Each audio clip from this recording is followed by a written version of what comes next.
த்ரிஷாவும் சுதந்திர தின விழாவில் கலந்துகிட்டதுல உங்களோட கருத்து என்னமா? கனிமொழியும் ராசாவையும் நீங்க நண்பர்களா தானே பாக்குறீங்க, இதையே அந்த மாதிரி பார்க்க மாட்டேன்றீங்க. அவங்க வந்தது சரிதான், அது தவறுன்னு பாக்குற கண்ணோக்கம் உங்களுடைய வளர்ப்பு சரியில்லைன்னு நான் சொல்வேன். நல்ல வளர்ப்பா இருந்தாக்கா எல்லாம் பாக்குறது எல்லாமே நல்லதாவே தோணும். வளர்ப்பு சரியில்லைன்னும் போது எல்லாமே தப்பாவே தோணும். அவங்க ரெண்டு பேரும் மாத்திரம் நீங்க நண்பர்களா பாக்குறீங்களே, ஏன் பார்க்க பெரியவங்களா இருக்கீங்க? 1950 60க்குள்ள பிறந்திருப்பீங்க கண்டிப்பா.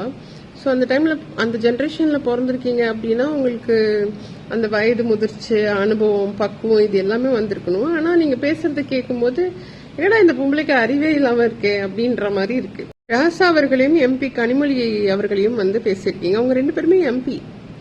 ஒரு பொது இடத்துல கலந்துக்கிறாங்கன்னா அவங்க எம்பியா கலந்துக்கிறாங்க. மதிப்பிற்குரிய மரியாதைக்குரிய மாண்புமிகு அம்மையார் செல்வி த்ரிஷா அவர்கள் அவங்க எந்த அடிப்படையில கலந்துக்கிறாங்க?